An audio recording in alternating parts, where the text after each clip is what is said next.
Bonjour à tous et bienvenue pour cette nouvelle vidéo. Aujourd'hui on va retourner au début des années 40 pour que je vous raconte l'histoire d'un homme de 83 ans qui, grâce à un acte de bravoure, a été quasiment propulsé au rang de héros national. Son histoire est peu connue dans le monde, mais elle est bien plus en Russie, son pays natal. Et son acte fut une telle fierté pour les Russes qu'il a été inscrit dans les livres d'histoire d'éducation de Russie. Et oui, rien que ça. Allez, à tout de suite.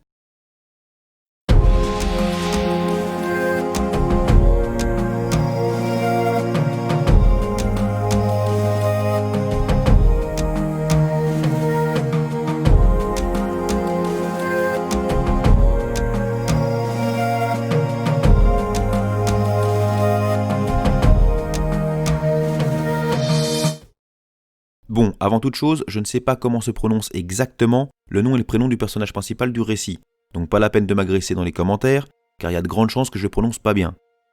J'ai fait des petites recherches sur internet, mais ça m'a pas vraiment aidé. La seule chose que j'ai appris, c'est que le prénom Matvei, je vais dire comme ça, est un prénom qui est en train de s'éteindre tout doucement. Enfin, tout du moins en France. Maintenant, on peut commencer l'histoire. Matvei Kuzmin est né en 1858, dans le petit village de Kurikano, situé dans la région de Pskov, et dans ce qui est de nos jours la Fédération de Russie. Son père qui était menuisier décède alors qu'il n'a que 7 ans, et donc très jeune, Matvei sera confronté à la dure vie du travail de paysan. Au cours de sa vie, il se mariera 2 fois, et aura plusieurs enfants, ainsi que des petits-enfants. En 1917, c'est la fin de l'Empire russe, et quelques années plus tard, en 1922 pour être exact, naissait l'URSS, ou l'Union soviétique, à vous de voir comme vous préférez l'appeler. Et Matvei ne portait pas vraiment dans son cœur le nouveau pouvoir en place, et il ne s'en cachait pas. Il était assez connu dans la région et n'était pas forcément apprécié de tous, car déjà tout le monde savait qu'il n'était pas très fan du pouvoir communiste, et aussi car il n'était pas vraiment du genre bavard, et vivait à serpiller dans sa ferme auprès de sa famille. Mais bon, ça ne l'empêchait pas de vivre sa vie, comme il l'entendait auprès des siens. Mais tout allait bientôt changer, car le 1er septembre 1939, l'Allemagne envahit la Pologne, et c'est le début de la Seconde Guerre mondiale. Le 17 septembre 1939, fort du pacte germano-soviétique signé le 23 août de cette même année, entre l'Allemagne nazie et l'Union soviétique, c'est au tour de l'URSS d'envahir la Pologne, qui, pris en sandwich par 2 grandes puissances, s'effondre totalement. Même si oui, effectivement, à ce moment-là, l'Union soviétique n'est pas encore la grande puissance qu'elle va devenir, je vous l'accorde. Mais le 22 juin 1941, le pacte est brisé par Hitler, qui lance l'opération Barbarossa, et c'est près de 4 millions de soldats allemands et de l'Axe qui pénètrent en URSS. Et cette fois-ci, c'est donc au tour de l'Union soviétique, qui n'était pas du tout préparée à une telle invasion, de se faire envahir. Le 22 juin 1941, à 3h15 du matin, l'opération Barbarossa commence. À l'aube, la Luftwaffe attaque les terrains d'aviation soviétiques.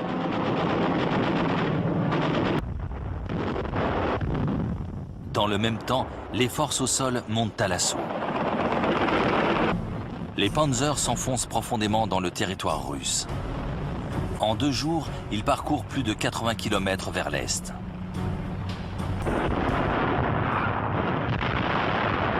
Des dizaines de milliers de prisonniers sont regroupés à l'arrière. Malgré sa supériorité, l'armée rouge paraît totalement tétanisée par l'audacieuse manœuvre allemande. Très vite, les Allemands vont s'emparer d'une bonne partie de l'ouest du pays, et la région de Pskov, où est donc originaire Matvei, tombe sous possession allemande. En 1942, un bataillon allemand de la première division de montagne de la Wehrmacht prend position proche du village de Kurikano. Il s'agit de soldats bien entraînés, qui sont formés pour les milieux naturels assez hostiles. Car oui, je ne l'ai pas précisé avant, mais le coin d'où est originaire Matvei a un climat plutôt rude, et les hivers sont assez glaciaux. Donc les nazis s'installent, et ils savent qu'une brigade de l'armée rouge se trouve dans les parages. Effectivement, une unité de la 3e armée soviétique a équipé des positions défensives proches du village de Perchino, qui est à environ 5 km du village de Matvei. Et le commandant du bataillon allemand a ses infos, et il sait que Matvei n'est pas vraiment un grand admirateur du régime soviétique. Il va donc décider, en ce mois de février 1942, de rencontrer la petite famille, accompagné de plusieurs officiers.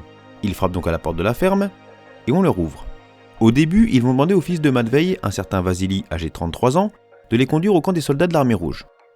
Mais Matvei, entendant ça, s'interpose tout de suite, en expliquant que son fils est malheureusement diminué mentalement, et qu'il n'en sera pas capable. Il va alors commencer à discuter avec le commandant allemand, et ce dernier va lui proposer de l'argent, du pétrole, de la nourriture et une arme, s'il accepte de les conduire jusqu'aux soldats russes. Matvei va alors réfléchir pour finalement accepter. Mais même s'il n'a pas beaucoup de respect pour le parti soviétique, il est hors de question pour lui de trahir son pays. Le commandant va leur demander à ses hommes de se préparer. Et pendant ce temps, Matvei va demander à son fils Vasily, qui n'est absolument pas diminué mentalement, contrairement à ce qu'il a dit aux nazis, de mettre ses skis et de foncer voir le commandant de l'armée rouge, situé proche du village de Perchino. Il va dire à son fils exactement où il va passer, et que les soldats soviétiques devront se tenir prêts. Vassili monte alors sur ses skis et fonce droit en direction du camp des soldats soviétiques. Matvei va alors rejoindre le commandant allemand pour la longue marche qui les attendait, et il va les faire passer par des endroits très compliqués d'accès, pour les fatiguer un maximum.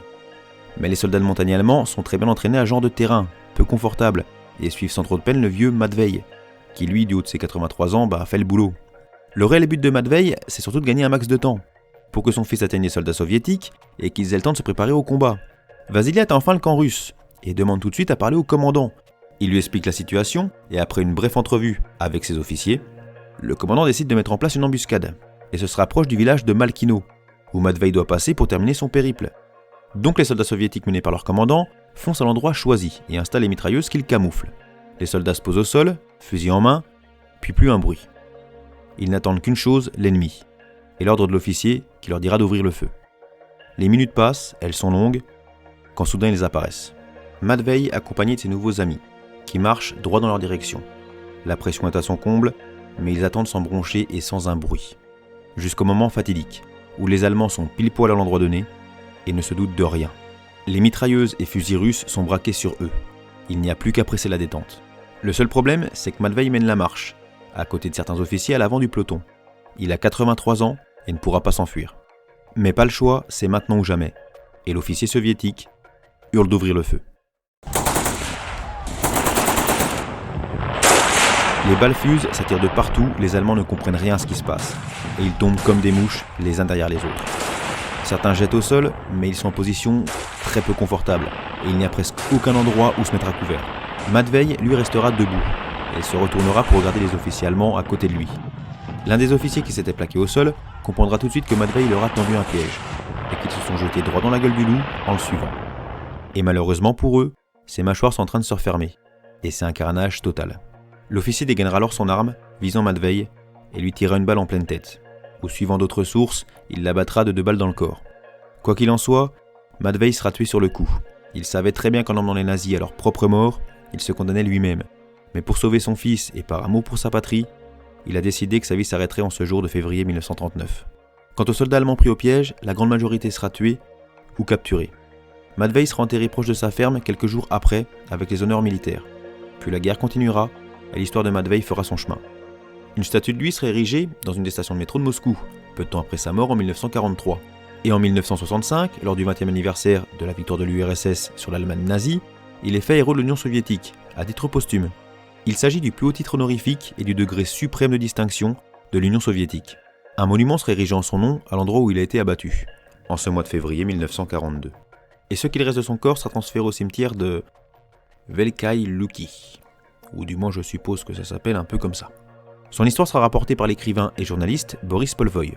Et dans ses écrits, il s'est permis de faire quelques petites modifications, comme par exemple le fait que Matvei avait en fait envoyé son petit-fils de 11 ans prévenir les soldats russes, ou encore que l'accord passé entre le commandant allemand et Matvei avait été fait autour d'une bonne table de nourriture et d'alcool. Mais bon, beaucoup de récits sont volontairement modifiés pour parfois augmenter la grandeur des actes réalisés et ainsi réveiller l'âme patriote qui dort en chaque citoyen qui liront cette histoire. En tout cas, son histoire sera restée en Russie, et certains compareront l'acte héroïque de Matvei Kuzmin à celui d'Ivan Susanin, qui lors de la guerre russo-polonaise au XVIIe siècle avait réalisé un acte de bravoure comparable à celui de Matvei. Morale de l'histoire, toujours se méfier des papiers un peu gâteux, car on sait jamais, ils peuvent vous la faire à l'envers. J'espère que l'histoire vous aura plu, n'hésitez pas à vous abonner si ce n'est pas déjà fait, à liker et surtout à partager, ou encore me rejoindre sur Facebook ou Twitter, et normalement prochainement sur Instagram aussi. Moi je vous fais plein de gros bisous et je vous dis à la prochaine.